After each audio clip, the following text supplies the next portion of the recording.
Government of India, expert with MEDA, MPCB, IE, IICHE, and many professional bodies. We welcome you, sir. Thank you, madam, for those kind words and introduction.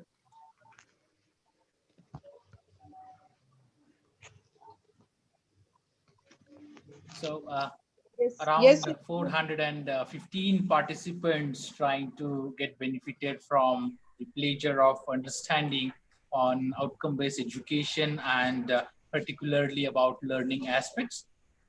At the outset, I congratulated Dr. Mangal madam, the coordinator for taking the initiatives along with the team of AISSMS for taking huge efforts for keeping the learning active, even though there are disturbances through storms and some natural calamities. However, they continued with the learning. The passion of the learners has been accomplished by them, and I really appreciate it. I think every learner present here should have a good round of applause for them. I'm thankful to AISSMS College Principal Dr. Burmane sir for giving an opportunity to share my work into the field of learning. The topic that we are discussing shall be on active learning. Now, the parts have so many things into the modern pedagogical systems where we can have engagement of the students, the learners particularly that we call, at a greater extended time so that we can continue our sharings with them. So the teacher becoming a facilitator in today's world want to share more with the learners, and obviously the maturity level of the learners is quite enhancing day by day, particularly last 3 months if we have seen post-COVID during this COVID pandemic and then the learnings that will happen post-COVID, there will be a great difference into the systems. And I will try to share my work into, that's what I have a little bit muted with the idea of sharing, and I'm trying to work it on more on helping the pedagogies or active learning techniques for e-learning aspects. So with the permission, I would like to share my presentation. Yes, sir. Please continue. Yeah.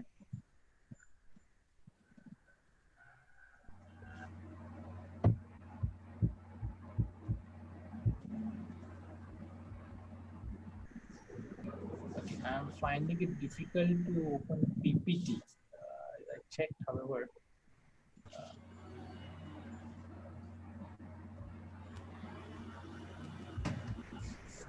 It's not allowing Sir, me that's to why open I PPT. had said you to mail us because we can. Oh. Okay. So I think if you are unable to move, you can mail us. Yeah, that's fine. Meanwhile, I think it allows me to open PDF file. Yes, just use you just open a PDF Yeah, I kept it on your ready. mobile. On your mobile, you just open PDF and then start screen share. Okay, sir. Fine. Now you, I can see your So screen. let me Yes. work on PDF file because Yes, no problem. anyway, some activities which I schedule we may miss because that is what a learner's response is requested. PDF will open them all together. That's fine. That's okay. Okay. So Yes. now let's focus more on empowering e-learning by using the active learning methodologies and how we can work on.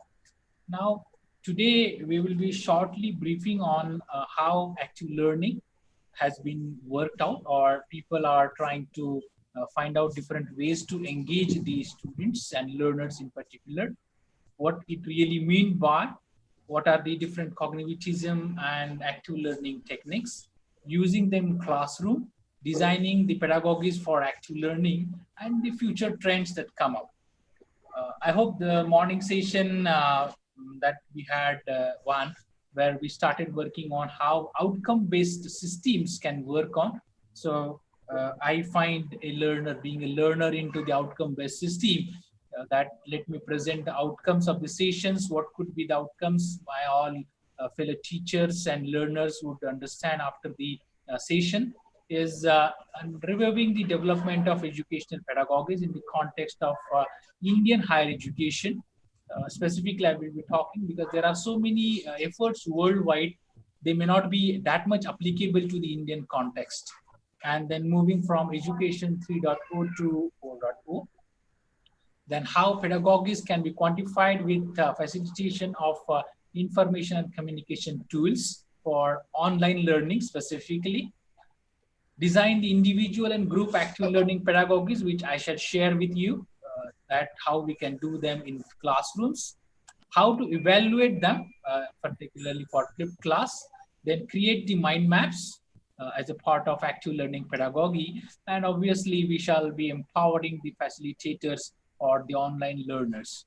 Because today, the online learning is a quite critical part. The engagements of the learners and keeping them active is a challenging work for a facilitator. And that's what we shall be focusing more on, how we can keep engaging these learners with different pedagogies or pedagogical systems. Now, it may happen, as you are aware, the exhilaration given by the learners, particularly the students that we call, is completely different into the 21st century. Now, a learner has its own learning passion or inclination, and a learner should choose a proper learning methods. However, because of the glamour which is associated with the paid jobs later to the education, education is today quite related, particularly the Indian context, related to the jobs, which should not be, right? Education's purpose, one of them out, there are five major purposes, and then one of them, and fifth one is the job.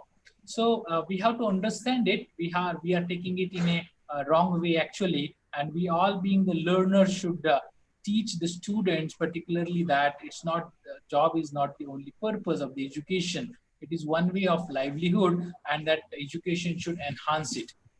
The students should choose a proper field of work.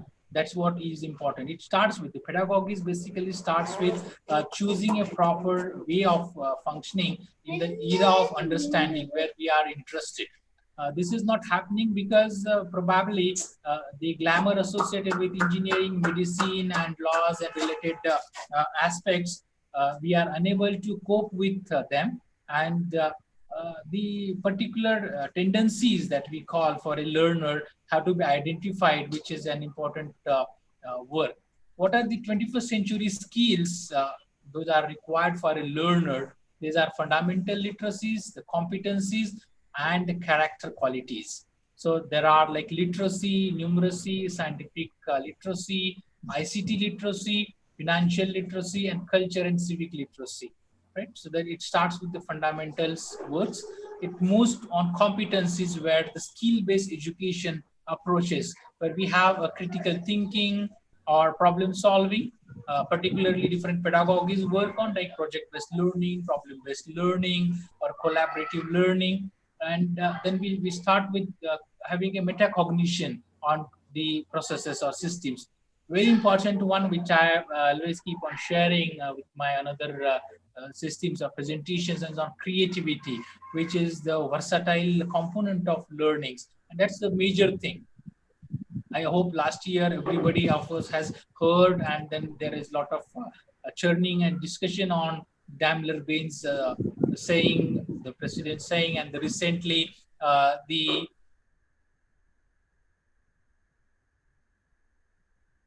is saying that the creativity is going to be an important aspect, and half of the students which are right now in their education, they will be performing the job which is in existence today.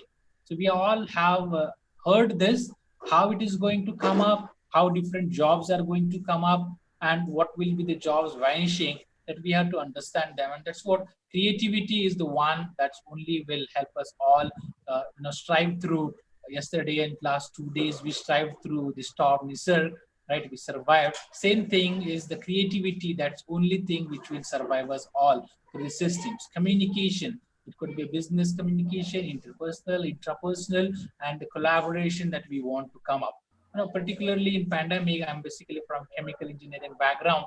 At this situation, there is a huge collaboration happening among the biological systems, biochemicals, and chemical engineering systems, and then all of them are trying to come up with different aspects of situation remedies, and that's what is a solution, is what we target as a point of learner, and that's what should come up. The collaboration talks about solution reaching.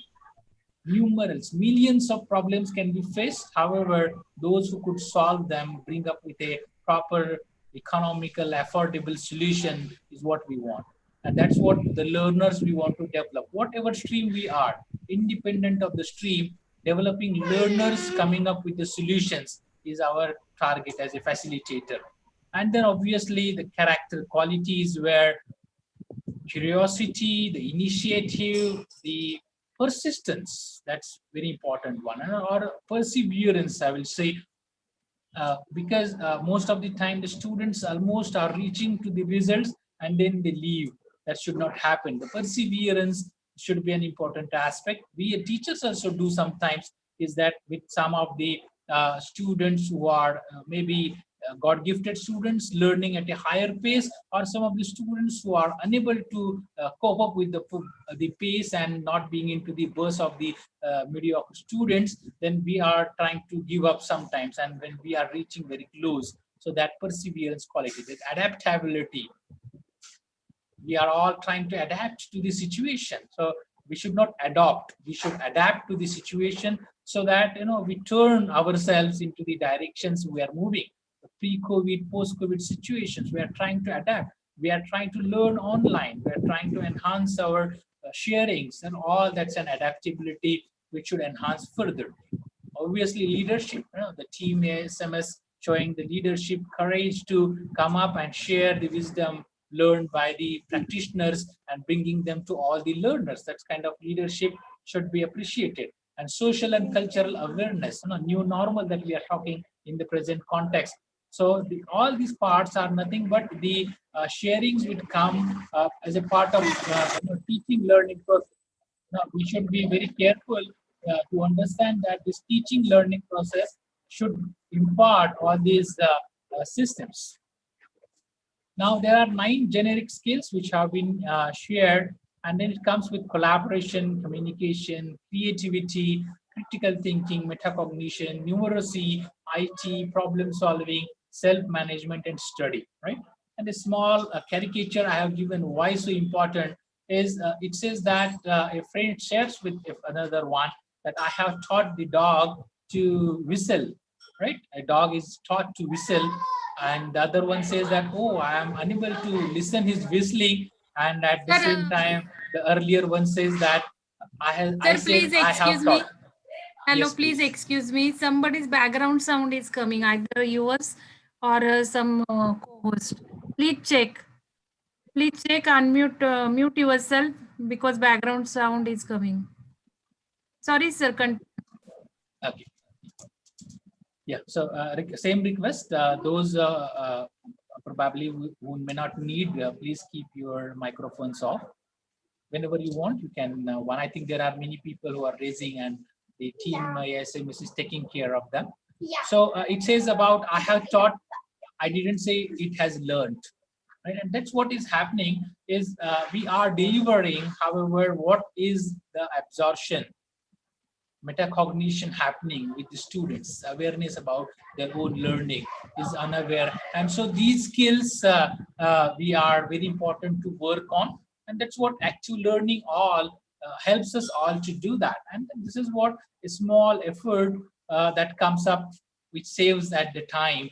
And particularly developing courses or systems, I share my experience of this pandemic, going online, conducting more than 100 online sessions of Zoom or Google Meet or Cisco WebEx, Microsoft Teams. All we have experienced. This all helped because we were quite well aware of these systems and easily adapted to the new normals or the online learnings. And that always helps. So preparing yourself for a better situation is always helps you to lead into the systems or adapt to the situations. Now, yes, some disturbance to this slide because of PDF. However, this is basically on education 4.0. It's most hyped topic at present. So it calls on amalgam of cyber, physical, and biological arena. It impacts on geopolitical, social, economic, and technologies. Particularly if you have seen the Coursera kind of MOOC platform, the massive online open courses which are charging exuberantly. Today, all of the most of the courses were free of cost, open until 31st of May, and I hope by they also will be open or available by some time, right? Extended by some time. So it triggers the transformation in the global value chains, obviously sharing on, and virtual and physical systems for manufacturing globally. And then there are certain components on industry 4.0, right? Particularly those components I have given to you into the ships. I will not share more on that. However, there are so many components which we can learn on. Still, when we are talking on the augmented reality, where a virtual component is added in a real environment, or it could be virtual reality where for a component the complete environment is virtual. How, and then it could be a mixed reality where both of them. So it's a simple example. If teacher is outside, is still wanted to share with the learners in a class who are in a class, the teacher will be in an augmented reality system. However, if it is opposite way, a student is unable to join a class, the student from home or any workplace will join the class with the virtual reality. So this is how augmented and virtual reality or mixed reality will work. However, this is a little bit distinct future, particularly in Indian scenario, because working it on small sharings is fine. However, it's very costly technology, at least at present. If COVID would not been there, probably it would have been 2030 for engineering educational systems to adapt with AR, VR. However, with COVID, I think within next two couple of years, some of the premier institutions shall adapt, and then by 2025, with the cost becoming affordable, I could see many AR, VR usage into the general engineering institutions or even to the school levels also. So meanwhile, we have to work on about using some different technologies like head-mounted display, eyeglasses, head-up displays, maybe contact lenses, minimizing the spatial augmented reality systems, hardware and the software cooperating with them, right? Learners can go to and learn more. I have cited the references from wherever I have borrowed my information, which I'm sharing with you, and where little part with the flipped class and the uh, working on mind maps, which I have already created. Now, then until that time, we have to implement education 3.0 fully. So what we work on is before you understand a concept, we must remember it. We have to apply a concept, we must understand it. In order to evaluate a concept, we must analyze it, and to create, we have to have a go through an evaluation, right? And I hope those smart enough would have catched about it. They would have caught it about that this is nothing but the Bloom's present digital taxonomy, which I am talking on. So we will focus more on the blended text, pedagogies and education 3.0 continuing. Now we have the learning theories. Before we move to the practices, we have to understand that there is a behaviorism, cognitivism, and the constructivism, right? So if you see that today's learner, I have given a caricature, it talks about in a short way that, as we start a new school, dear professor, I just want to know that I am an abstract sequential learner and trust that you would conduct yourself accordingly. So the students are advising and advocating teachers today, and this is not a new thing. And this is going to happen more in coming era. And all learners, the teachers, have to be embracing these kind of advances very, very positively. And it should not be taken up as an adamant nature of the learners. Do not take it that way. We have to understand that their maturity level is increasing, the information flow to them is very huge and large, which we cannot control, right? So that is called as a part of behaviorism.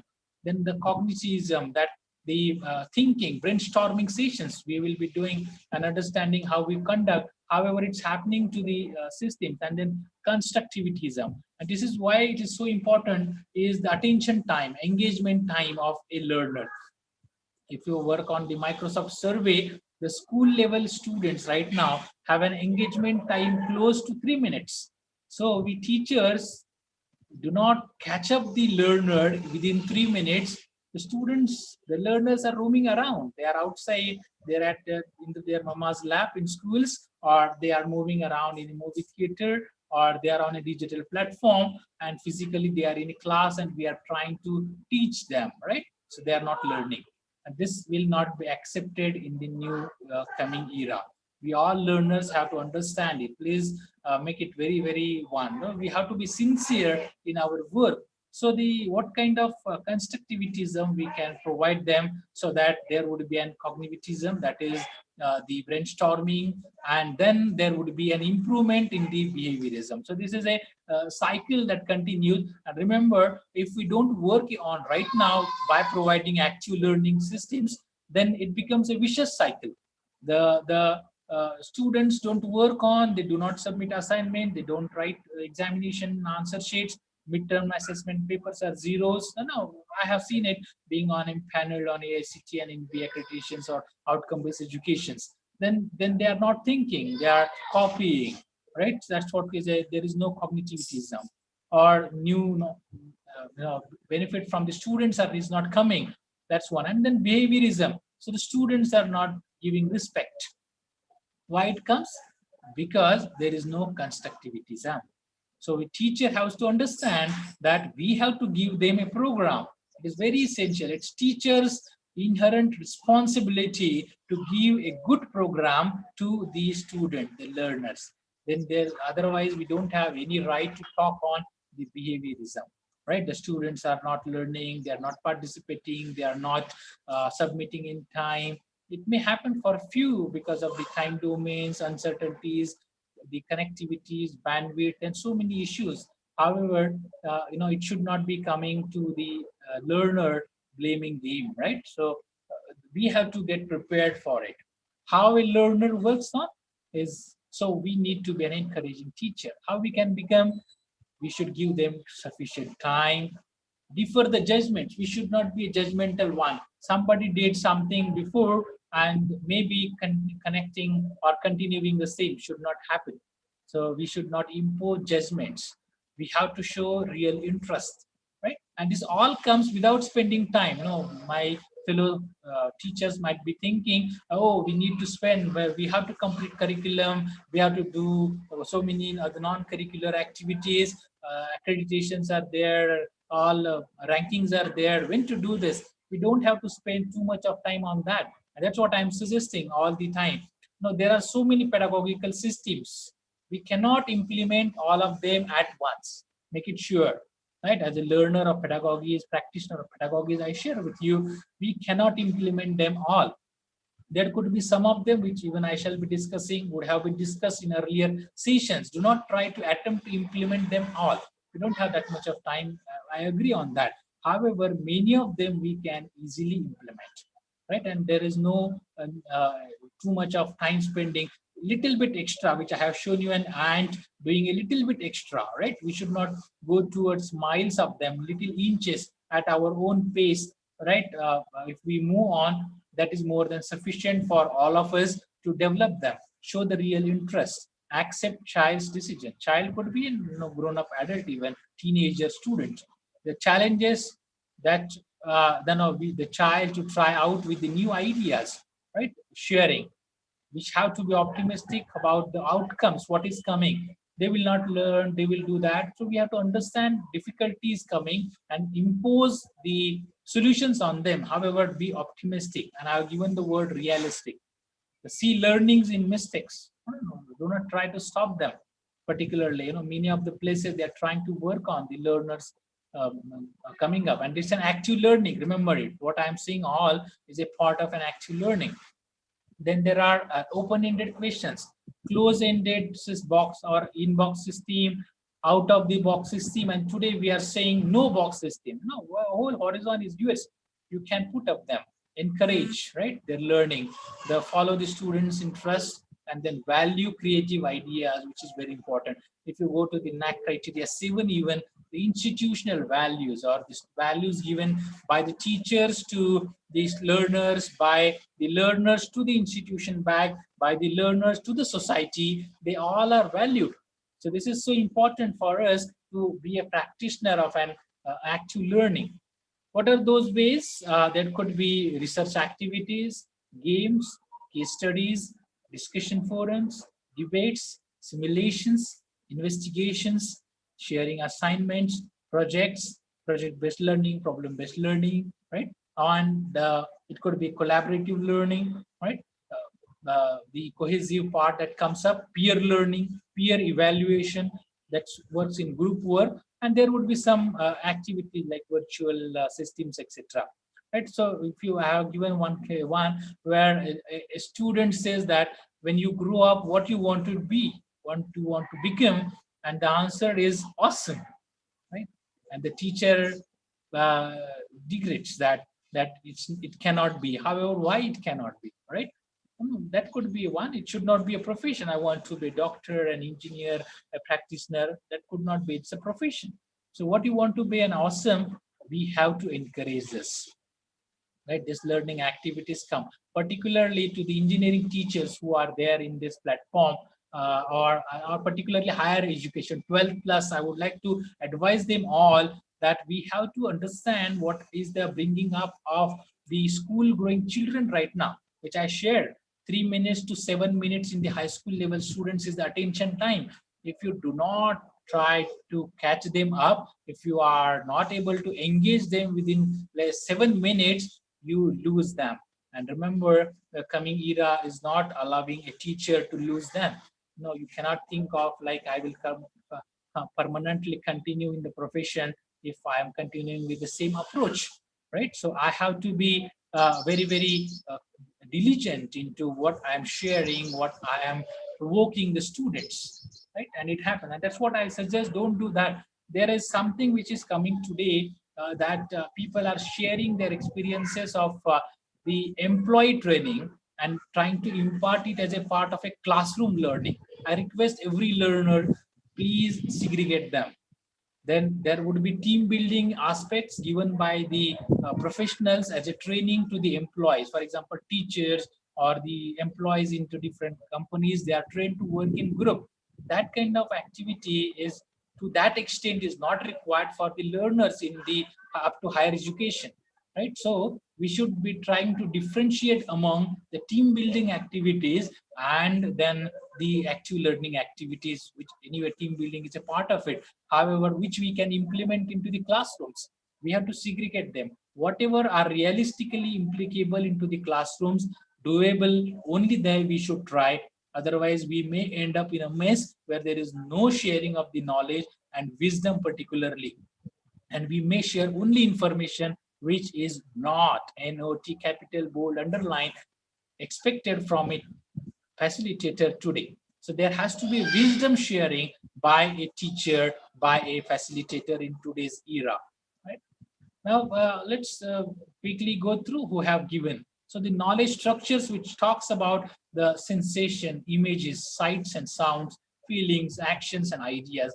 I will share you with the kind of students or learners that we have, particularly like the verbal learners, audio learners, visual learners, kinesthetic learners, and in online learning particularly, we have to address all of them. Nobody should miss the bus. And in that case, how to deal with all of them is the exhilarating manifesto a teacher has to exhibit, right, with them.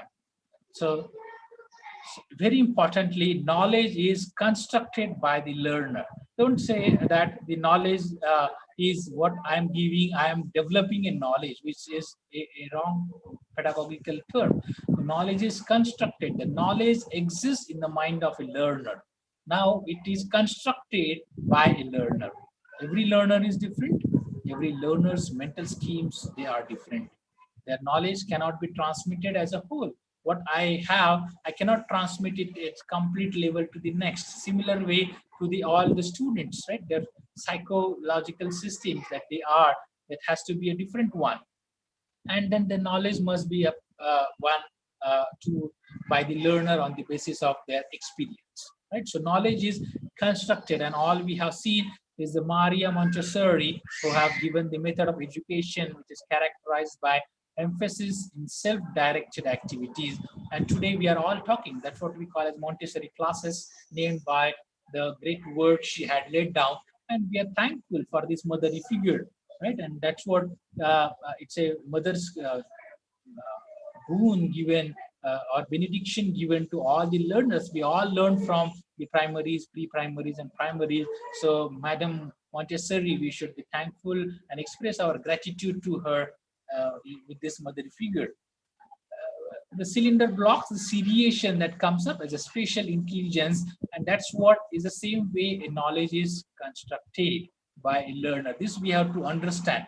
Now, particularly those in software industry, circuit branches, they know how a data packet is coming. It is shared with a particular code name, coded, decoded, and then it is sequenced, right? If one single link is missed, then we do not get a proper continuation into the data. Same thing happens. It's a metacognition system that comes up where the data or the information, the knowledge and the wisdom we are sharing has to reach to the learner in a constructed fashion.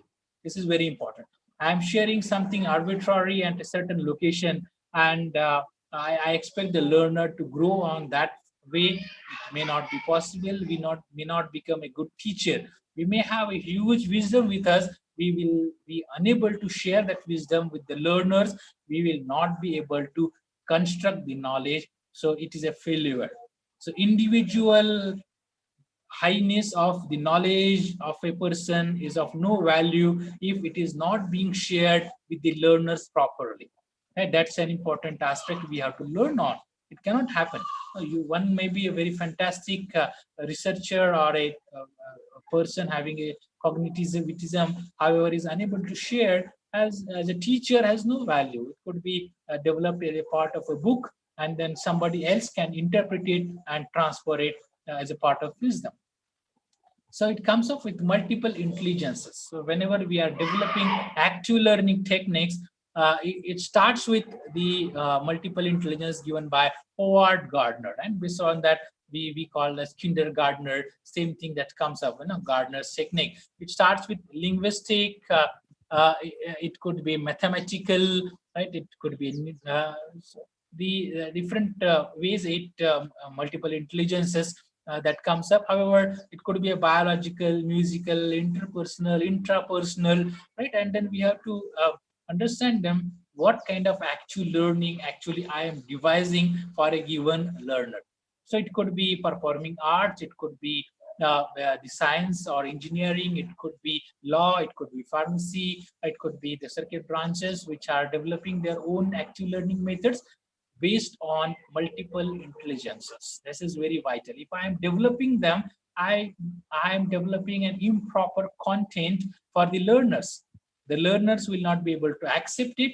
The teacher or a facilitator is not happy because the outcome coming is improper, right? And then there would be resentness which is generated into among the learners and the facilitators, which we have to avoid today. Right? That's an important, that's what is active learning is. Otherwise, one-way bombarding of the knowledge from the platform is continuing for years, right? However, today we cannot do that. The learners are expecting differently. The other stakeholders, the parent, the society, the industry, the recruiters, the organizational parts, they are expecting on a different way. So we have to mitigate on all these aspects using multiple intelligences, right? Another one is the Lev Vygotsky, right? Another Russian psychologist. He has given on the zone of proximal development. So what the learner can do with a teacher's assistant, but cannot do alone, has to be worked out by a teacher. If they are doing it alone, then I think there is no need of a facilitator. That's what we say, facilitator, right? Because the knowledge is constructed. Knowledge is not developed, generated by a learner. Remember, so that is the learner ready for next?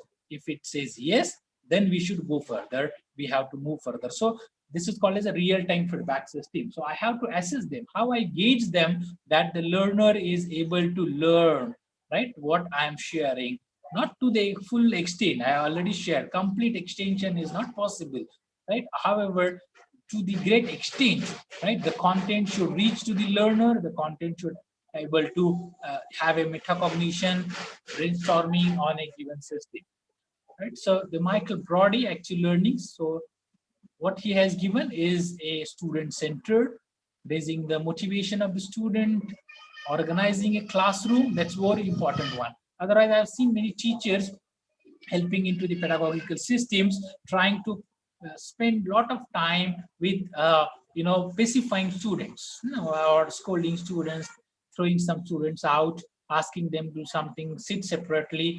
This is all unorganized way of a classroom. It may happen. I'm not saying and denying that it will not happen at all. There would be certain students, some certain number of students who would be may not be interested or having some interpersonal difficulties with a particular teacher or a learning method. That will happen. However, it is the responsibility of the facilitator to organize the classroom, right? That's an important understanding, how to see it, how to have a behaviorism, right? It should not be working like a fidgeting process of a student, and then the learner gets organized with the class, and then beyond facts and details, right? So quickly we will go through. The active learning refers to the techniques where students do more than simply listen to a lecture, right? The students are doing something, including discovering, processing, and applying information, right? The McKinney definition which is given. So in a nutshell, it says processing and applying the information, right? So that's an important part of this one. Another definition, which active learning attempts to model the methods and mindsets. Very importantly, the methods and mindsets. We have to model the mindsets of the learners, right? It could be anything. It could be a class of a given course or my stream branch. It could be an online course delivering to certain other class of the students, or it could be some other learners, industry personnel, right? And that's going to increase in the coming era, because as the pandemic is talking more with new normal, the online learning or the training courses are going to increase. So a teacher should be effectively and with efficacy should be able to demonstrate the learning skills, right, with the use of the active learning. So it talks on the mindsets which are at the heart of the scientific inquiry, to provide opportunities for the students to connect abstract ideas to their real world applications. Very important, real world applications. No fictitious, no intangible things. I should not be keep on growing and dreaming, dream for becoming a good or big, that's fine. However, when I apply an active learning, I have to be that way an abstract to the real world applications with useful skills, and doing to gain the knowledge that persists beyond the course experience. So that's what if you see about the GAs or the POs which have been shared by the outcome-based education, Washington Accord, and later with the National Board of Accreditation. A very important term is a lifelong learning. And most of the time I've seen many facilitators, teachers taking everything is in lifelong learning. This will be useful in life, that will be useful for in life. However, we have to understand whether that skill is a basic one, which is constructing some other knowledge later at a higher class. This is not a lifelong learning. So the practical application which I'm working on and the analogies, that's an important. I have to correlate them in a real world. Don't keep them a student learner as a bookish one. And that's what is basically that we call is as an experience or experiential learning. Right? Alien and Tanner has given it. So that called as a connect with an abstract ideas, right?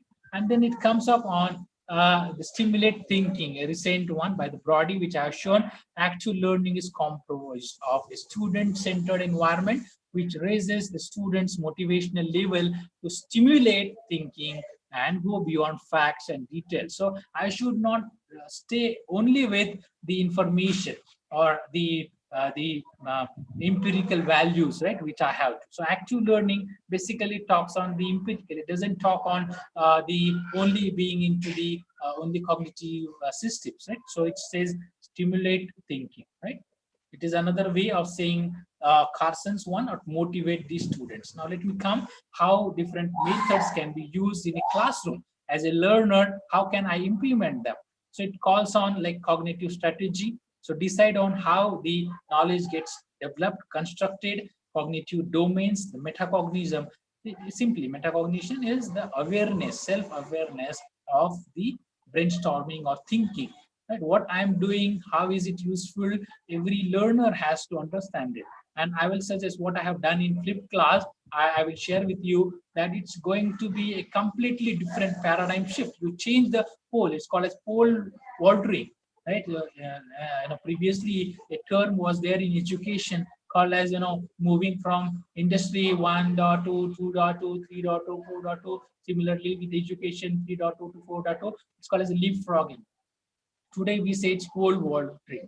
So we have to understand, it gives you, flipped class really gives you same experience. You will be very happy at that point. It could be scaffolding, it could be pair and share, cooperative learning, collaborative learning, active and reflective, right? Where you try to keep and developing the peers review their own one. So that's a peer reviewing, giving a task on that. And the cognitive tools which mediate the thoughts on visual data. So it's all that's called as perception, and that the student's perception has about something has to be understood and developed by a learner. That's an important aspect when we move towards actual learning. Otherwise, we may not be able to create that imaginative systems, and the creativity will not reach to the desired level, or it could be like it will kill the creativity. That should not happen with these systems, with the cognitive tools. What are the different cognitive domains that we call on, particularly with the systems?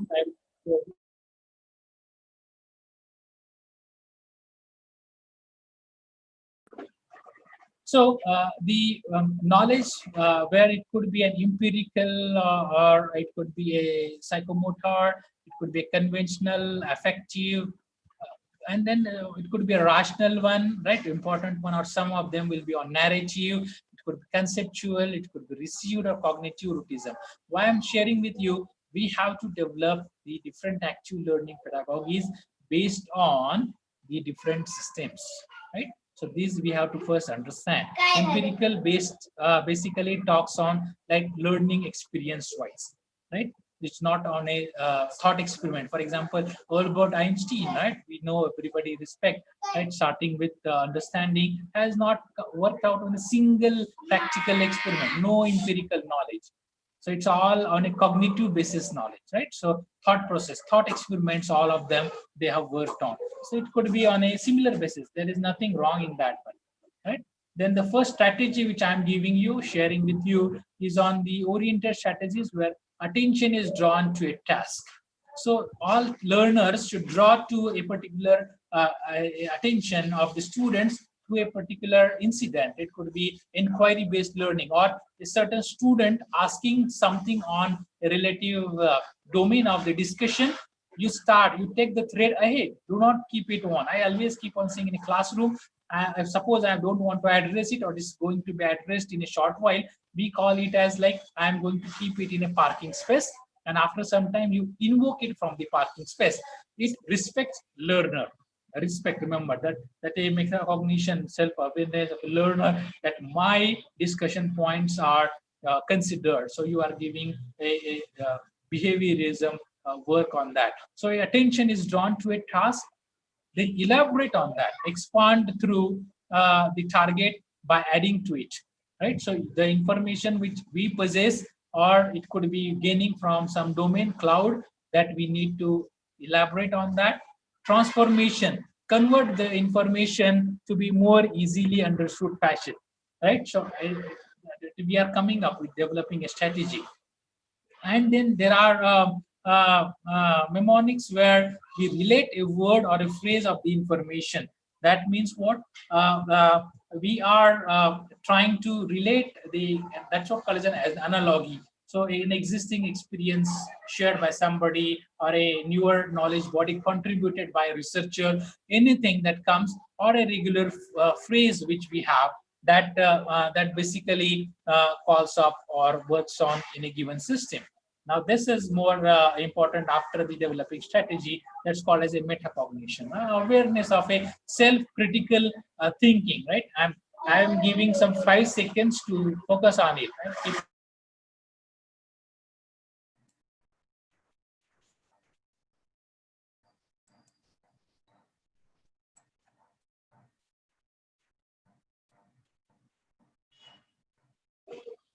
Right. So it talks about how self-monitoring, self-correction work that goes on by a learner. Then it could be an individual task, or it could be in a group task. And then what about the assumptions we had, evidence we produced, the concept that we are working on? It could be a perception, that is conceptualization, the standards related, codes and standards, or on a context, or some discussion which is going on. And it could be something which probably is in existence today. However, we are giving it in a given context. And do we have the problem right? If yes, then how will we know that we have accomplished it? That is a successful solution devising. So this is all we have to think on, and then work on with the students and learning. So every topic that we are discussing, if we spend only 10 minutes priorly, right, of prior work by a teacher, only 10 minutes for each topic. I'm saying a topic can be extended for 3 to 4 classes in general. So only 10 to 15 minutes, depends on practice. Initially, we may take some half an hour, and then later it could be only up to 10 minutes, or sometimes 5 minutes.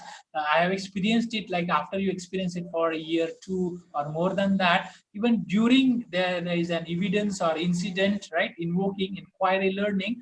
At the same time, I start thinking and sharing with metacognition, that awareness that I have generated.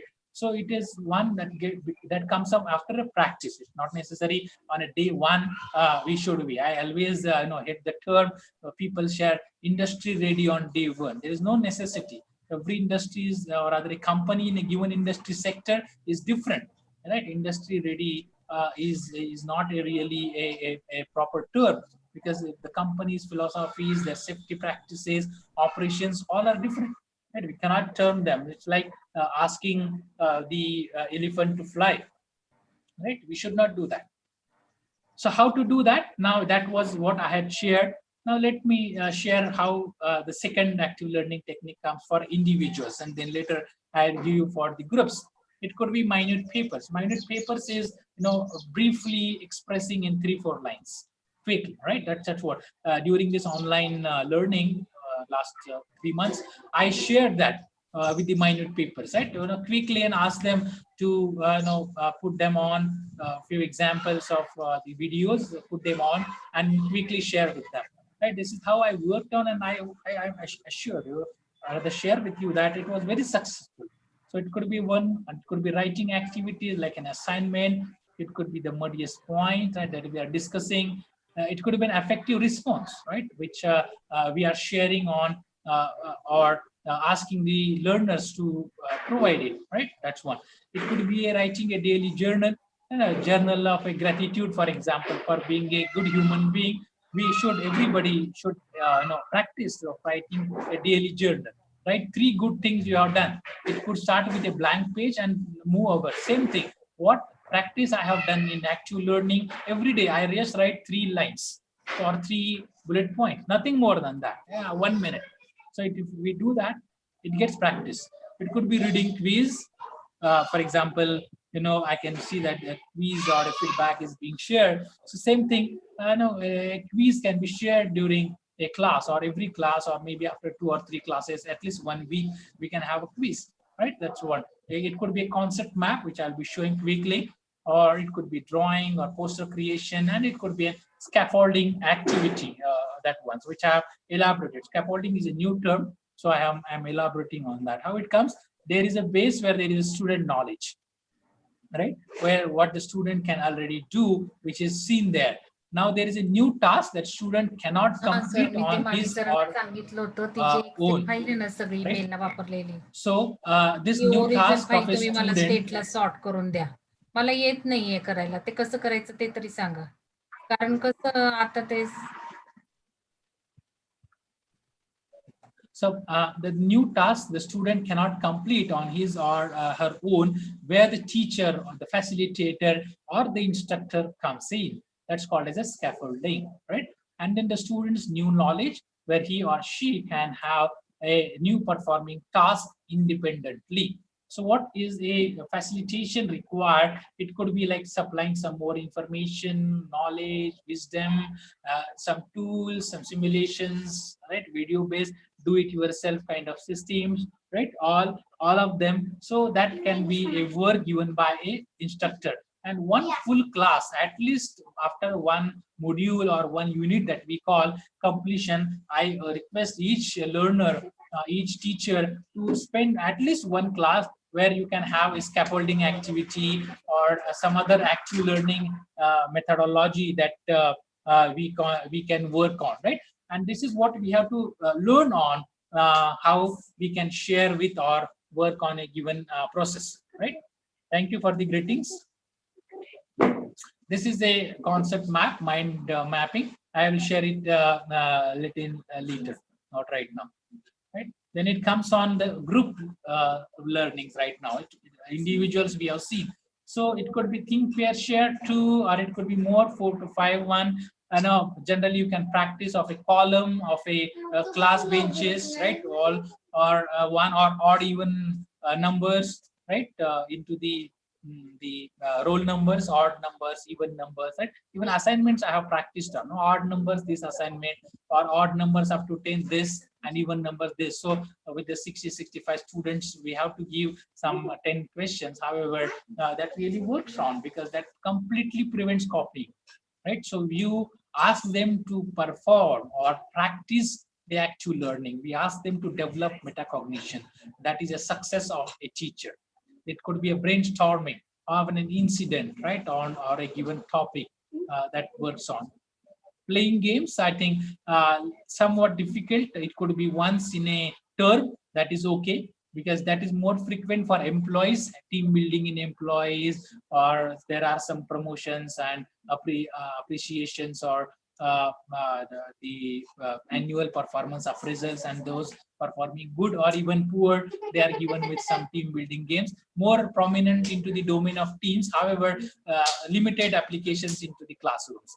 Debates, the student to teachers directly, the students do the teaching, that we practice. I think some places on 5th September celebrating Teachers Day. However, it could be more frequent.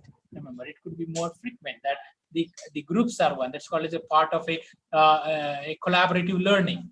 Then it is more on like a jigsaw learning, right? Where a jigsaw puzzle comes up and in a haphazard manner. But because everything should not be well structured. I request all learners, do not structure well.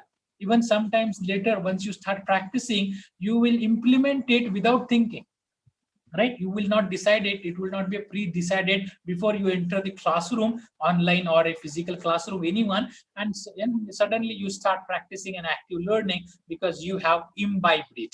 And that is what I learned, earnest request every learner to, to imbibe it. It should not be, made up as a thrashing to some persons. It should not be compulsory. I request the administrators also all the time, wherever possible, do not impose them on the teachers.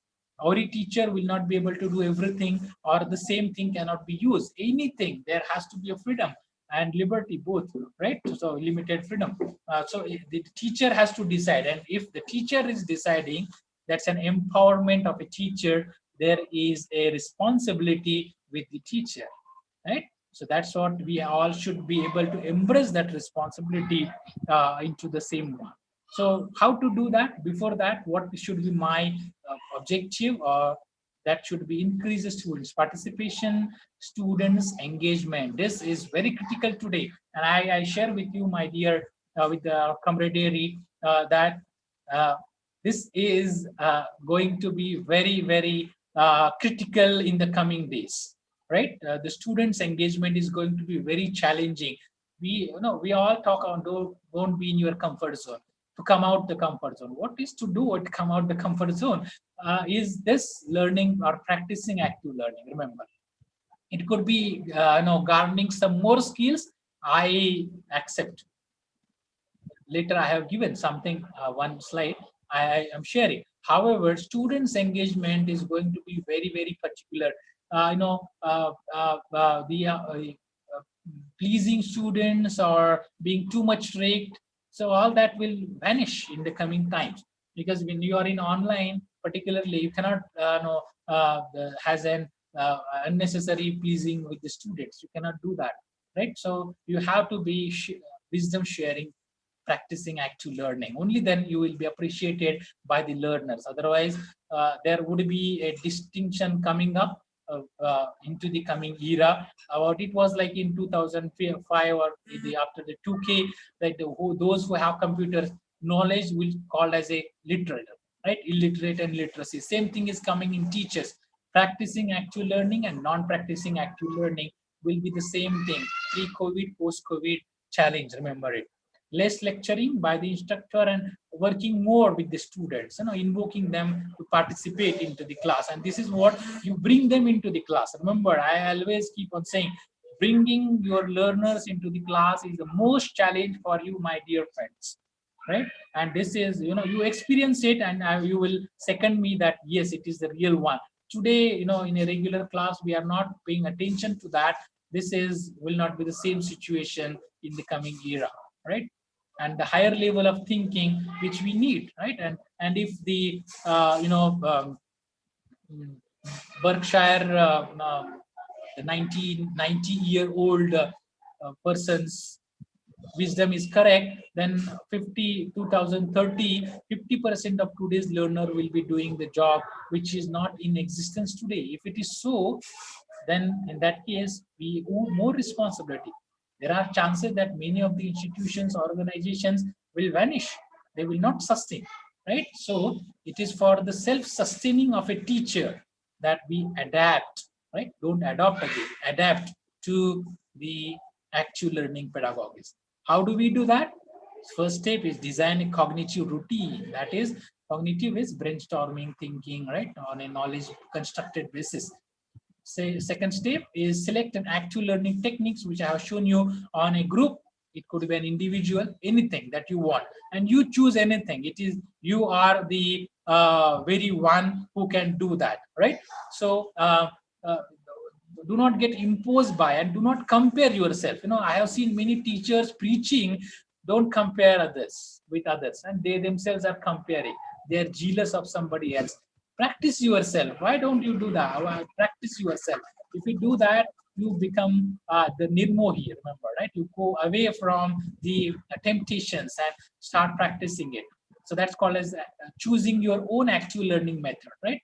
Imbibe from other self, get inspired. However, don't practice the same. Build a lesson during the cognitive analogies, and then there is been design and evaluation of testing format. So assessment and evaluation is also an important part. Once you do that, and then only it will be an eureka stage. Hooray, we got it. Yes, my own actual learning method, I have devised it. And that pleasure will make you more satisfied than what you derive, right, from getting your salary. I ascertain you that will be more. So that is the happiness. It's not the pleasure which comes from the materialistic thing. It is necessary. We cannot live. Teaching is a noble profession. Yes. However, it doesn't come free.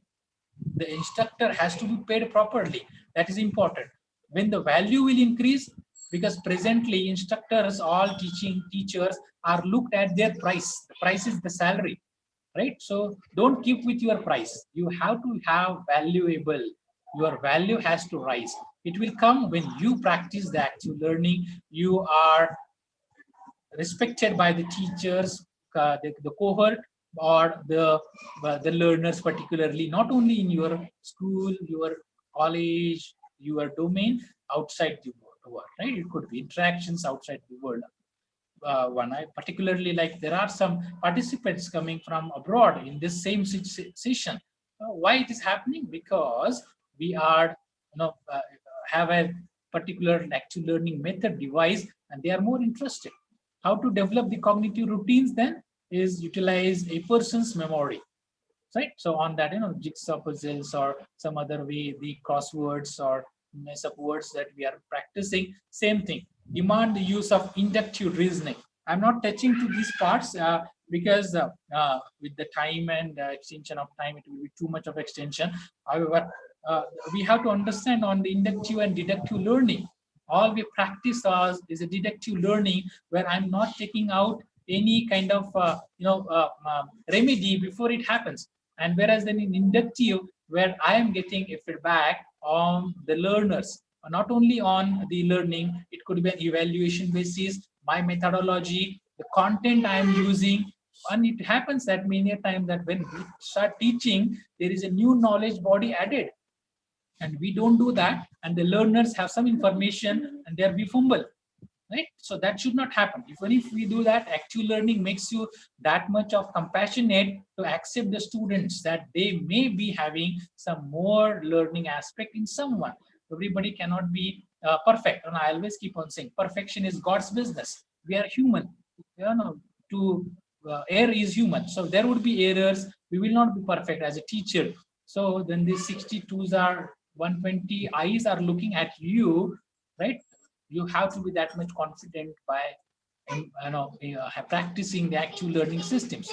The quickness of response, and always I keep on saying we should not react, right? The reaction provokes the response, and that gap should be widened. That widened gap is called as the wisdom. So the wisdom is more important, which should reach to the learner or a teacher. So there is an incidence which invokes you. You have to put your wisdom in between and prolong your response. Do not react. Learn this. If this is a takeaway from today's session, I will say, okay, fantastic, nothing more. No active learning methodology is adapted. However, we learned today that with the takeaway that with the incidence or invocation incidence, there is a response, and with the wisdom field in between, prolonged response, no reaction, you are a good facilitator. I will share with you. You will become a good facilitator. Then there should be a quickness again. Then mentally stimulating suggestions, puzzles, the games and the card games. It could be, simply you can devise them and generate and distribute in a class and see that how the students are engaged into your classes. They start loving, and this doesn't help only for you as a better learner or better facilitator. This helps to the cognitive domain that they like students learning. I have seen and implemented being on an academic bodies of some schools and colleges with mathematics. And I share with you very profoundly that the kind of attitude the students have with the mathematics has completely changed. Right? Now they start loving because they want, like they're playing card games in a mathematics class, and they are attached with the class. They are attached with the facilitator, and their own learning is more, and their lifelong perception of the subject is different. I'm sure 50% of people here might be hating mathematics right now, right? Why it is so? Because it was taught improperly. This is not like mathematics is poor or some bad cognitive domain. It is because we are not applying it properly. We could not get the students learn that this kind of knowledge can be utilized in life. We are not connecting them to the life. Active learning connects you to life, right? Connects you to the life. There are some more principles of the constructivism teaching which I have given you. I will not share with them in details because of the time availability. However, I think the circuit branch people can easily understand this language. So the brain is a parallel processor, parallel computing, supercomputing that we have done, right? And that's not a great thing. The India's first supercomputer that was actually a parallel computing system, right? Param and the Param Shavak presently that also works on. Now the learning engages the entire psychology, that what comes along with the physiology, both that happens. The search for the meaning, right, is innate. Right? That's very important. The search for meaning is innate. It comes as it's a human quality, and we should not prevent it. Rather, I would urge my cohort that everybody should try to enhance it. Right? That innate principle of searching, keep on searching, try to develop on. That there is some more of the constructivist teaching that comes up here about the search of the meaning occurs through the patterning or the emotions, the brain processing, that the learning involving focused attention and the peripheral perception. This is where staying focused, particularly in this pandemic era, staying focused is very critical. You all are here along with me. I still say that remaining focused is quite difficult, right? It's not easy for each one of us. Right? Now, so what are the pedagogies which are based on these constructivism? They are like learning is accomplished using hands-on approach. And this is what is very, very difficult for us today as a facilitator to work on, because there are kinesthetic learners. They want to do something, they want to keep doing. And this active learning only can help you to keep them engaged. There are students who are God gifted, 10-15% of the class is a God gifted students. 65% is a one which are dragged by the God gifted, mediocre that we call, and then remaining 20% which we need to pull them, drag them, right? So we have to take and the responsibility of those 20% that they should come to a level of the others. This is our responsibility, and we should do that as a teacher or as a facilitator. Learners learn by experimentation, importantly. It emphasizes that the learning is not an all or nothing process, but that the students learn the new information that is presented to them by building upon the knowledge, right? So knowledge being constructed. So it's a process of continuous improvement. We have to be very, very important to understand that the process is of a continual improvement. Continuous class assessments that we call, same thing has to be worked out. I'll skip this part. So how can we move from moving to a class which we are delivering to a learning event, right? So only a class was taken is not sufficient. The transactions are important. Did the learning take place? Let's question ourselves.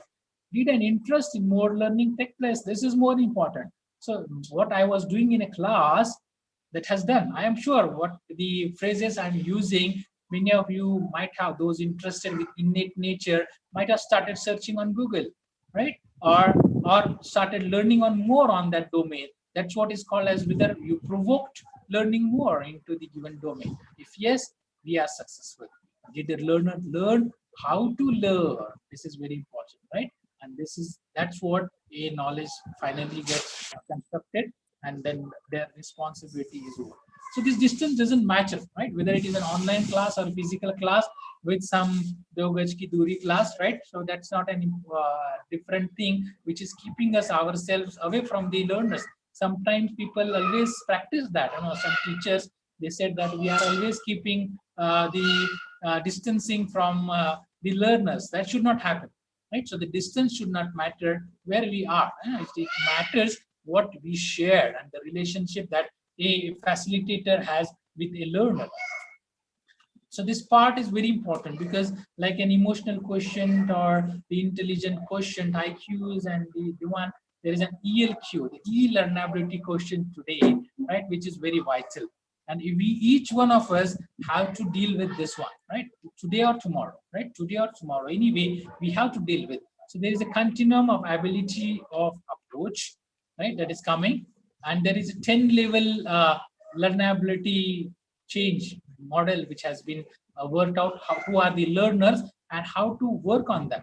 The fluency with a variety of learning strategies going beyond the preferred learning style that we have to, the pronunciation that we have, the way stimulations that we are doing, the engagements with some figures, caricatures, drawings, tables, right? We are drawing into, so all of them is for the engaging and making them active into the learning. And the information handling skills regarding formulations, identifying them, the resources, right? And obviously the accuracy and speed of pace, right? So I have to take everybody with me. And we cannot satisfy it, remember, and do not try to do that. Everyone in your class will not be learning at the same pace. Everybody will not be able to gain the knowledge at the same place. Do not try to attempt to do that. You should take most of them, give some program to the advanced one, and try again, give another program to those who want to cope up with you, right? That's the important aspect that comes up with this learning. When we come to this 10-point scale, where it starts with level 0 with intrinsically anti-e-learning towards the expert e-learner, and the strategies of actual learning have to be developed in a similar fashion. I cannot develop or imply the same quiz for all, right?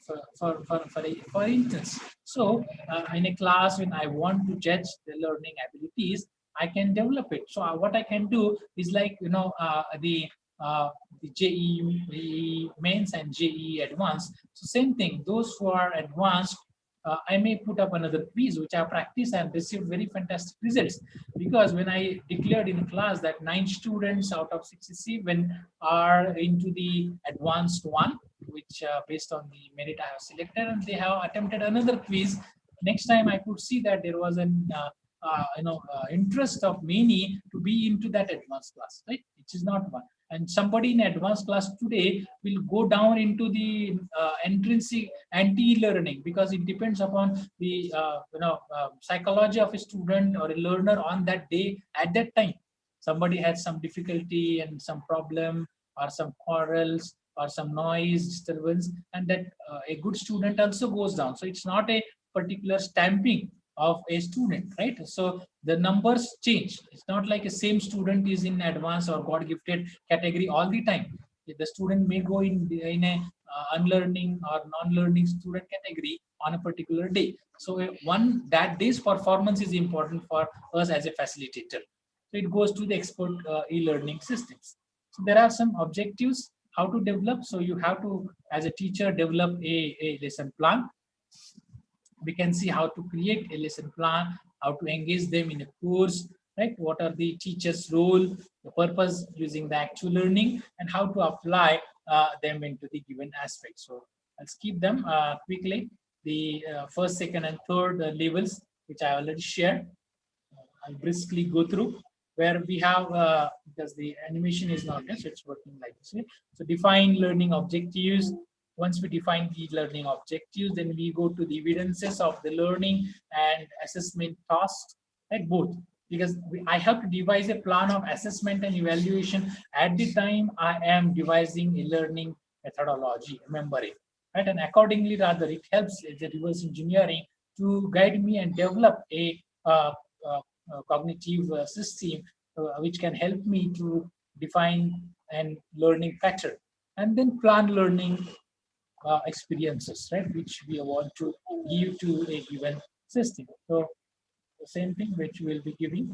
So the big ideas to a given lesson plan, that starts with the learning goals, then objectives, outcomes, nature of the content that I'm trying to share with them, the learning experiences we are trying to giving them, the learner-centric technological techniques and activities, and then constructivism for the knowledge plan. So it could be the goals, objectives, and nature of the content, where what do the teacher teaches, right? So that comes up as a part. So there would be some certain goals, goal 1, 2, 3 kind of systems for a given course. Then I'm just giving you how to develop this lesson plan for active learning.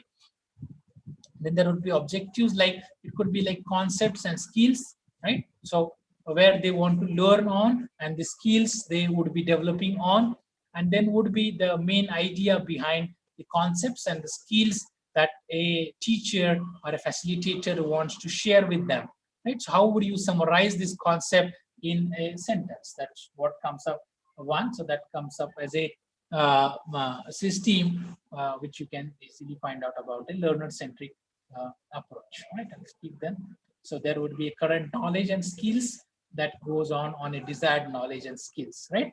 This is what the wisdom being shared by a facilitator, using the actual learning method. We are trying to move it.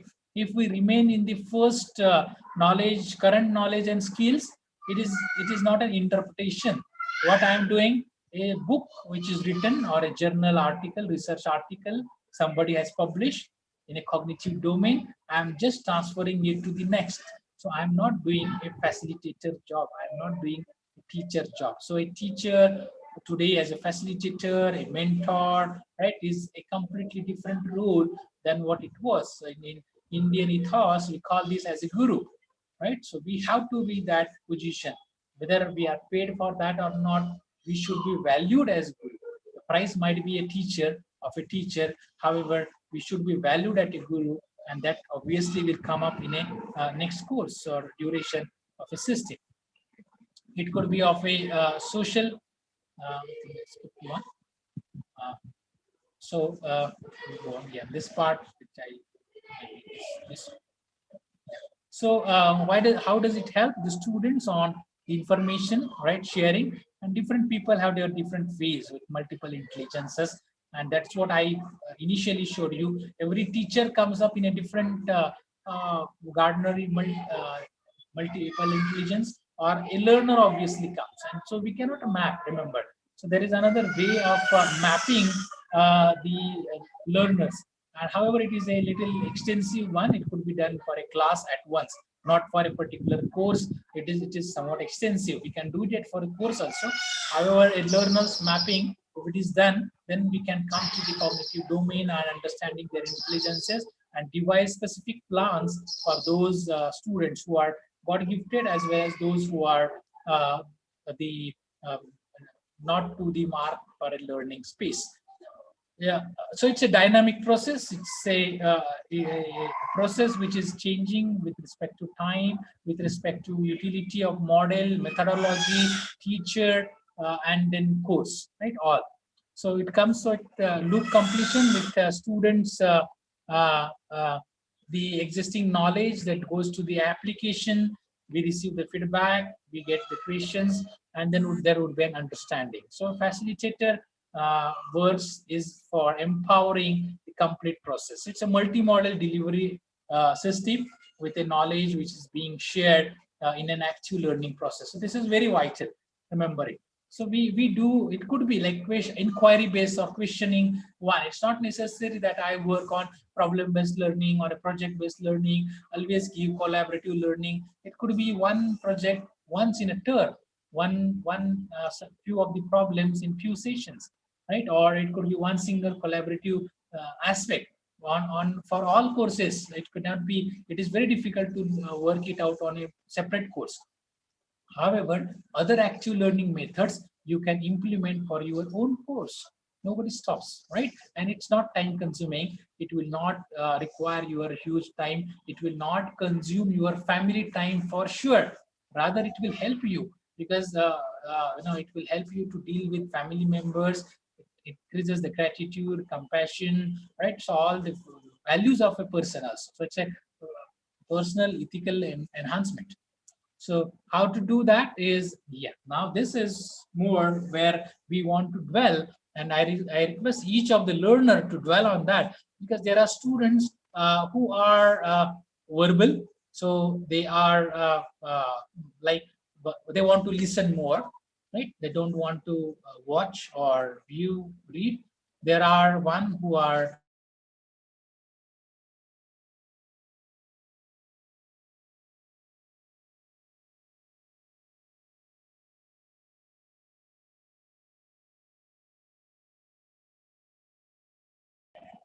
right,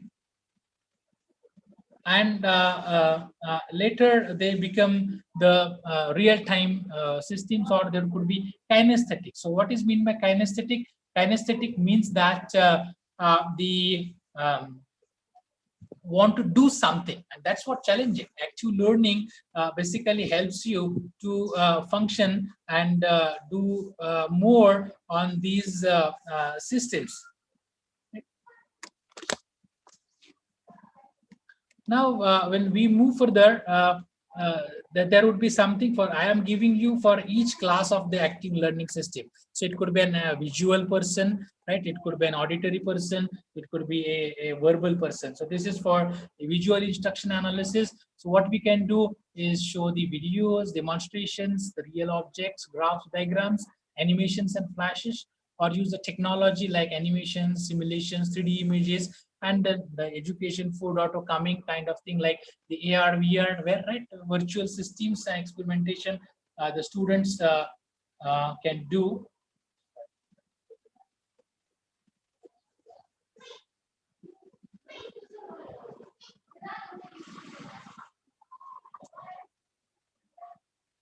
Sorry for that disturbance.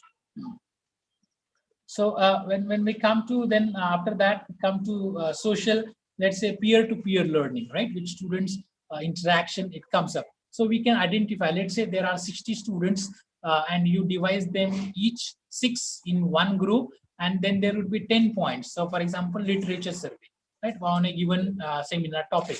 So all 6 students in the 6 groups, they will be assessed by their peers on a same rubrics developed. Rubrics is something, it's not just like, say, creativity is not a rubric. Remember, creativity is a topic for rubric. So I want to have a scale of 1 through 5. So when I am going to give them 1 mark, 2 mark, 3 marks, 4 marks, or 5 marks, if I devise that, then it is called as a rubric, right? So rubric is that way. It's not just like the domains that we have decided, titles that we have decided. It's a scaling that is called as a rubric. So then the students have to do that, and there could be an in-class debates or discussions by using the methods. So that's called as a peer. This comes in a social one.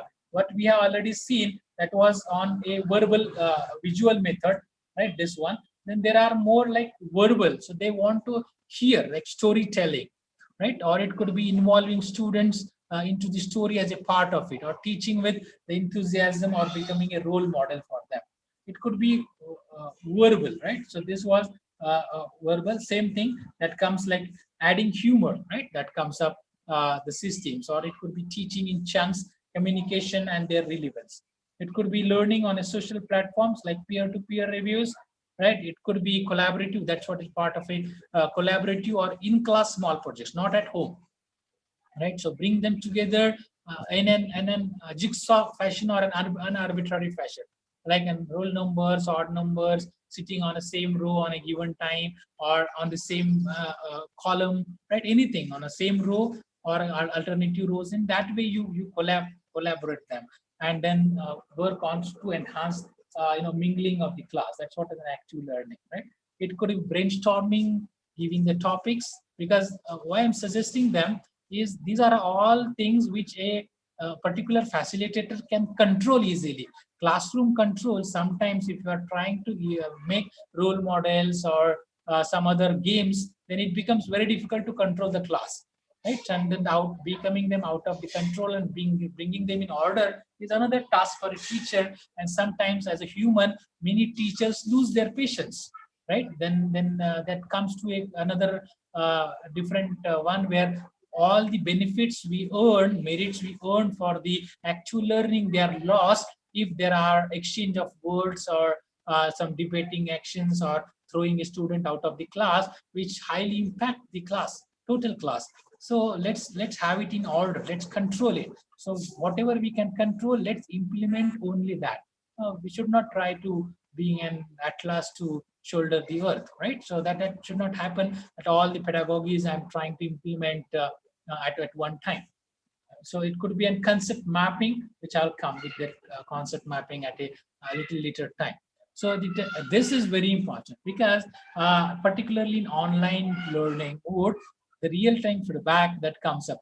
Real-time feedback doesn't mean only that you are just asking the question and getting the answer, asking to raise hands, unmuting them, getting the quiz, or posting on a query. That doesn't mean. It could be like 1 minute paper writing, or they summarize whatever was a last class, right? And you do that, and you ask one student to summarize what happened in a last class, and probably you can ask them, what are you expecting from a given class? And you see that the students are connected, completely attached to your class, right? The students will write down the key ideas, and maybe they need some more clarification from you, and that's where you come in, and your avatar comes up into that picture. So this is very different. Your avatars keep on changing, and that's what is a real active learning. It may happen and that sometimes this professor is being stumped. So some of the queries students are raising, which are very new in the domain. Online learning, you may witness it because all these apps right now, they work on background.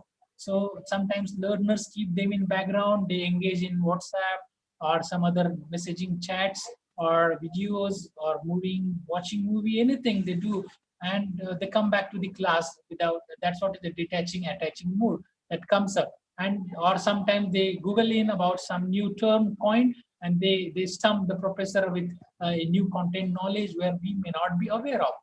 And so how we respond to the situation is one. That's what I said. Adding your wisdom to the action incidents provoked is very vital as a facilitator, right? So you should come out, you can say confidently that, okay, this is something new I am not aware of. I'll come back to you at later or tomorrow. And do it with, come back with a class. Don't do it only the individual. Satisfy the individual.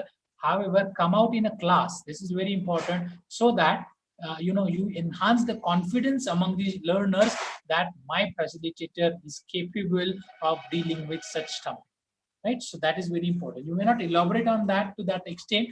However, you can say that something, a point was invoked, I read, and then I came up with this and briefed the class for a few seconds, minutes, whatever, as per the context. However, right? So that's an important for a facilitator to be into the active learning, and that's what is a that comes up as a real time feedback for an active learning system, right? And then it comes up like a Jeopardy or a kind of a system that you can tell them or appreciate them, right? And giving them a real time feedback, right? Let's keep this. Yes, very challenging now, where there are kinesthetic learners. They learn by doing with actions, and then to particularly in this online learning, it's difficult to give them a program because at that time it keeps on disturbing. However, I'll share with you that I allowed only those students to keep their videos on, right? Few of them, 3 to 4 in a class, and then started dwelling with them with a personal chat box and giving them a program on the same design aspect which I was sharing with them. Right? I was a teacher of a design course, and then some cognitive zone where creativity, and keep on challenging them. And at the end of the course, I'll share with you with proud that no, that was a very engaging for those. Sometimes they get bored with a kind of sessions going on, or kind of because we have to be in lecture mode, and then to cope up as they are kinesthetic learners. It's their own physiology. No, we cannot change them. We cannot ask them to be visual or auditory or a social, or it could be like a verbal learner. It will not change very easily. So give them a task to perform and keep watching them, right? And you can do that very easily. That is what we have to learn more. Wisdom. Do not react them if they do something, if they put it off, or some other actions are being done. Be more, have a perseverance with you. More mature approach is essential to work on. So again, completing this task, right? I'll close this one. So this is an example which I have shared. Then I will skip this. I have given you an outcome-based learning for each of them, how these outcomes are coming up and shared. So let me see where the plan is engaging and effective. Right? So where is it going? Why? Right? Hook the students and hold their attention. Equip the students with opportunities to experience them. Provide opportunities to reflect, rethink. Right? These are the terms of 3 R's, which we do is quite vital. That talks about reflect, rethink, and revise. Evaluate the work, and then tailor to the student's need, like a tailor in a bank cashier does that same thing. Tailor to the student's need and organize the activities for maximum engagement and effectiveness. Do not flood them with too many activities. there should not be a scarcity of activity, right? There has to be a proper blend where you are choosing an activity which suits to your domain. Again, I'm saying suits to your domain, please, right? We should not strive to imbibe them what we have, right? So let's keep them, some of them. So we have addressed all of them. So there are some more of learning systems. I will try request each of them. You can work on the Wolfram tones, right? The podcast or Bing and Decide. There is another very important search engine similar to the Google that has come. This is for the language one, which will help you Wolfram, right? So there is an ability to ask question and what is the circumference of the earth, like any kind of system, and you get a language-based system. So it's a Wolfram one search engine. So similar kind of domain should be worked out with the systems of natural language search. Right? Obviously, there would be some who likes to read ebook readers, right? So something device systems, etc. So the global search engines which are coming up, right? So how the three L's for learning is the face-to-face lectures, it could be virtual labs and the library, right? So lectures, labs, and library, three L's, which are now coming as an online role. That's what I shifted and changed my approach also, where to empower my cohort with the online learning systems, with active learning in an online learning environment. Right? So it could be like relevance, relationship, connectivity, mapping, right? Thinking about the systems where you are linking with the different domains, and then there could be an inference, right? Which is coming down. This is the 3D visualization, the animation not there. And then the road ahead, which comes up with the scientific calculations to the data analytics, the expert systems. Then there would be an emulation, right, of the human performance, right, trying to cope up with the existing performance. It's called as emulated systems, right? And there are superhumans that we want to, and we try to do that. However, I request each one of them, let us be humans, right? The qualities that we have, the empathy, the apathy to sympathy to empathy, that is being a good human being that we should do. It should not be just the sympathy with the learners. It should be an empathy that I'm trying to be into their roles and what the difficulties they are facing.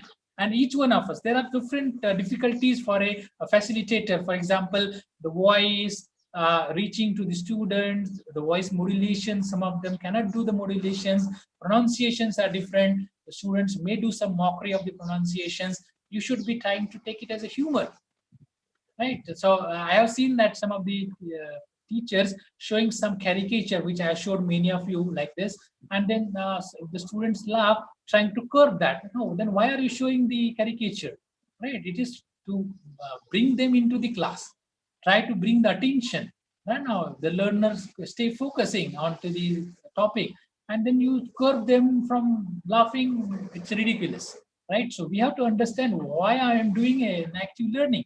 Otherwise, don't do that. Then it will be a criticism, and then people try to criticize the active learners. So people ask us, why are you doing? This fellow is trying to practice, but this is something wrong he is doing. So the active learning is not good. And then the methodology is criticized. Don't do that, right? And don't try to play too many games in a class, too many role plays. Rather, focus more on the other methods which I have shown, where you can keep the class in order, in control, as well as have active learning in a better fashion. Right? And don't try to be superhumans, right? Maybe supercomputer, that works. Okay, so which one promise I did is we'll be discussing on the mind map, which I will share with you with the systems, right? It's past 2 right now. So what is mind map is basically a visual thinking tool which reflects the way which a brain normally is treated with, right? So the brain is normally thinks, so that is to be reflected. So that's called as a mind map. So anything that you do, and I will share with you with very profoundness that if you practice this, you can definitely enhance the learning and creativity among your students. The first step of creativity, mind map. right? Two active learning methodologies what I have practiced I'll share. One is the mind map, another is flipped class. Somewhat more difficult with flipped class, however the mind map is quite easy to work on. So here this is a term coined by Tony Buzan and to describe a creative thinking process, which is brilliant method of putting your thoughts into a visual format that encourages and fosters the process of thinking creativity, right? So this uh, is a fantastic study aid. And I'll tell you, many a times it happened that we had been in some meetings, being into the education administration, running, Hello, reach to the, sir, yeah, excuse yes, me. We are yes. running ahead of time. It's too. Okay, maybe 10 So, minutes more. can you reduce it? Because questions, I think participants would like to ask questions. Yeah, so I will try to sum up very quickly with mind map as well as flipped class. Thank you, madam, for reminding that, right? No, it Okay. becomes, being active into the class. So sometimes the experiential learning that keeps on engaging with the one. So I'll skip this. However, we can do on brainstorming with creative ideas, make them with better decisions, take fast, effective notes, right? This helps us individual, and you are developing a learner to be a good employable, remember. And this is the reason I am not sharing more because of the time limitations. However, the difficulty in employability, if you are into the education administration, each one of you are reading more, I'll share it with you, is not learning the new domains in software. And it's not like learning, people students don't know R or Python and data analytics systems or AR, VR and IIoT. It's not that. It's like that they are not able to visualize. The perception level is low, right? They are not able to make it creative. That's the only thing which is a hurdle for employability and is going to be very difficult in coming time. I request each one of you to go through with Elon Musk, with Tesla, and its thinking policies, right? How they choose, right? And that's what it comes up with: concise notes for books, documents, reports, prepare the documents, and all. These are the benefits of coming. Few of the mind maps, right? You can easily do with creative insights with the thinking. I have done it for thinking way itself, right? And these are all now available in public domain also. So you can see about new ways of thinking with the brain and what are the ways of objective context or the companies that they are coming up. Then there is something where uh, approach I shall skip. This is for global warming impact, for example, right? So and you keep on drawing in any fashion, and then after drawing some of them, you come to an organized way. You train your brain, right? And then why the AI and more, we say that we embrace. We need to embrace the AI ML, right? And artificial intelligence, machine learning. I say we need to more embrace on humanity, right? So this mind map and creativity, humanity and creativity, where the mind map comes and you try. Because in the pandemic, all AI failed. Nothing was working because nobody has experienced this way after 1928. So there was no program which trained the machine, right, to deal with the situation. And if you see all the domains they were working with the humans, right? The AI systems fail. This happens with the developments, and that's what the global it's an one. That's what my meaning always is, that update and upgrade, right? And that's the only mantra for our facilitators, which can keep us into the domain or respected in a domain. If we want to be in a domain without self-respect, I don't have any suggestion for that. However, if a teacher or a facilitator wants to earn self-respect, updating and upgrading, and moving from science, technology, engineering, and mathematics to science, technology, engineering, arts, and mathematics, right? Arts comes up with visual arts, performing arts, or creativity in general. This is more vital. So STEM to STEAM is the progression that should happen into the active learning, right? So that's a major takeaway for today's session: update and upgrade, and STEM to STEAM, right? That's important. And if you see, I think you can see this, the top image as teach, and the bottom reflection somewhere closing to learn, right? So that means what? That it's all are they are not the two sides of a coin. I don't agree with the term two sides of a coin, because they are never facing each other. That should not happen. The reflection, teaching and learning are the reflections, because what we teach, that's only becomes a part of learning, and what we learn only we can teach that. Otherwise, we cannot teach that. There has to be another one which is called as a learn, unlearn, and relearn. Right. So that's what I will share. But however, that does flipped class means an inverted class? So maybe physically not. However, yes, on a thought process basis, we have to do that. So how do we that is we can do some examples to the students first, where they are working on. So they ensure that the students do the preparation necessarily for productive class time. Most of the time it is observed that 40% of the class time is in introduction and some basics. Remaining 50% goes on into the methodology, deductive systems, and maximum 10% or 5% only in applications case study, 5% in discussion, summarizing, or the attendance and some other kind of systems. That 40% we can save. This is my personal experience which I have shared, and I will tell you that you can get fantastic benefits from this actual learning practicing. And it's an experiential learning. The Wallwood and Anderson, they have said as an assignment model, the students they produce the work, writing systems, etc., a priori to the class, and the students receive the productive feedback through the processing activities that comes up, right? And this is what I was invited in Delhi at Higher Education Summit to one, where by chance I could meet our Prime Minister, right? And then I was appreciated in a meeting. I was that be close to that one. So you can earn high recognition if you are doing these pedagogical methods, and that is easily possible, right? So how we can do that, how we can express ourselves into higher bodies and we become an invited aspect. So it is just a recognition other than the pleasure that we go for. It provides the opportunity for students to gain first exposure prior to class, very important. So the students know that this is an important topic I'm going to learn. They get attached, engaged, provide an incentive for students to prepare for the class. So most of the time it doesn't happen. You say, okay, this is a non-credit course, this is an audit course. So the student don't do that. If there are no marks for midterm exams or assignments, the student don't submit. So we want to attach some credit. We want to give some program to that. Flipped class gives that credit to these learners, right? So that is an important incentive to the learners. Why I should do that? I should get something in return, which is a human tendency, right? We are greedy. Humans are greedy. No, provide a mechanism to assist student understanding, right? That uses this flip class systems.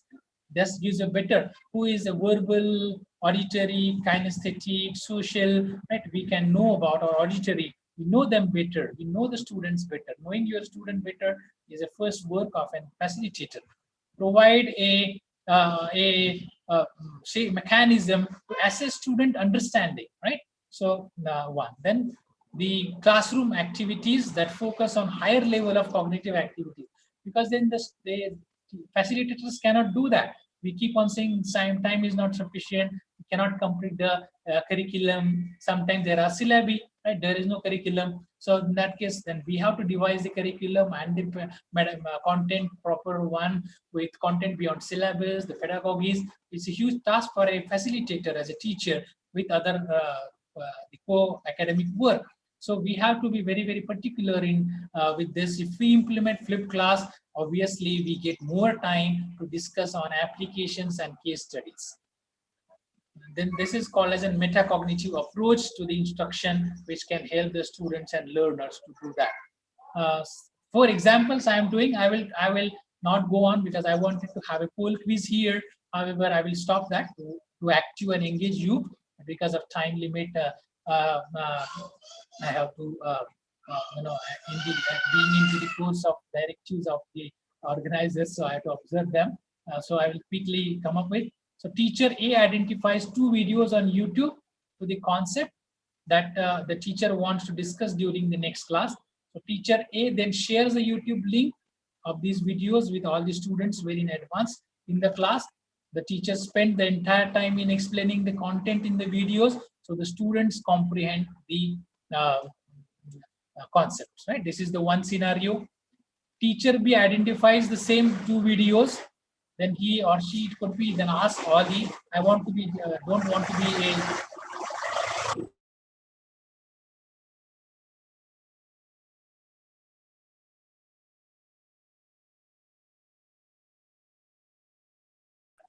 few seconds already. So that's what is a suggestion came. So the another teacher that has given the same videos right into one, however, providing with a quiz having 5 problems related to the videos. Right. So, for example, Dr. Mangal ma'am is keen in developing quiz, not only just a hi hello feedback, however, quiz based on what are the takeaways for different sessions. This is a fantastic approach to assess learning, right? So the same way the teacher B is identifying them, the students with the quiz. The teacher C identifies a research paper related to the content, and he or she provides a photocopy of the paper to the students and asks them to read and come after that. And then next one is the teacher D identifies a paper, gives a photocopy to the students, asks them to read, and then in a class prepares a group discussion activity in which the students have to identify the pros and cons, the merits and demerits of the method discussed in the research paper, right? Here it was not there earlier, right? It was just giving a research paper that is facilitating by a teacher. However, it was just like a discussion later. However, here it was given. So I just give you 5 seconds. Think on your own awareness, metacognition, which are the teachers A, B, C, or D, which are practicing flipped class.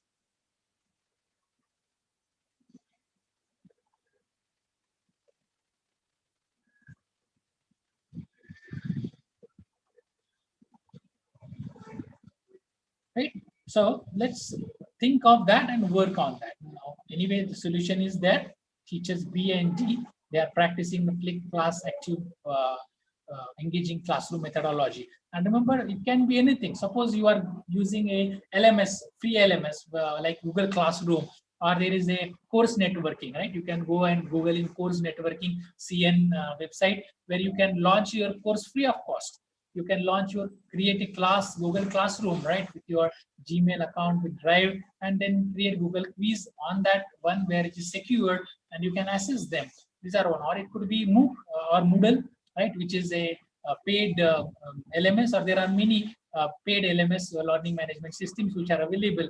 However, the flipped class and similar systems can give you without such costing. There is no costing which come up. You can visit with IIT Bombay site and then get some more of these details, right? So that comes up with a Bloom's taxonomy understanding, how we can deal with, and obviously perform with actual learning systems, engage the students more, and the content. I'm not touching with the content. Nobody touches with the content a teacher is sharing. This is because it is your own domain, and developing your own domain is a teacher's responsibility. However, sharing that domain to the learners, online learners, physical learners of a class, or it could be a teaching session or a training session to industry. And this completely opens a big domain for the teachers who were in a cocoon, right? To come out and share, teach them, learn them industry practitioners. Because the industry practitioners in last 3 months I have experienced, they have completely come up saying that we agree now that we are not up to date. And where the facilitators, teachers should come, I urge each one of being here that to be into the part, right? And then find out that how you can deliver the sessions or the trainings to the impart trainings to the industry personnel. That is an important aspect that we all have to come up with, right? So there itself, I think I shall stop here, right? And I have given some references for you. Right? You can get them all. Wherever information is borrowed, that is acknowledged, right? So thank you very much, right, for having the perseverance to learn about, to share about, to find out about the different activities. Over to the organizers. Nevle madam, thank you, sir. Nevle madam. Yes, ma'am, I'm there. You can continue. Thank you, sir. It was really a nice session. According to coming generation, what changes teachers has to do while conducting classes and different active learning techniques which they have to implement, like quiz, writing activities, poster, drawing, think, pair, share, and many more.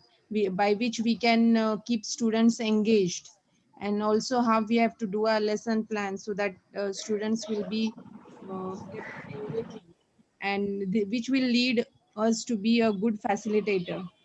Thank you so much, sir. Right, It right. was really a nice session, and on behalf of AISSMS College of Engineering, I extend my gratitude to you for sharing your Thank you. valuable time with us. Thank you, madam. Thank you, sir. Thank you, ma'am. And thank you, participants. Now we will start our today's last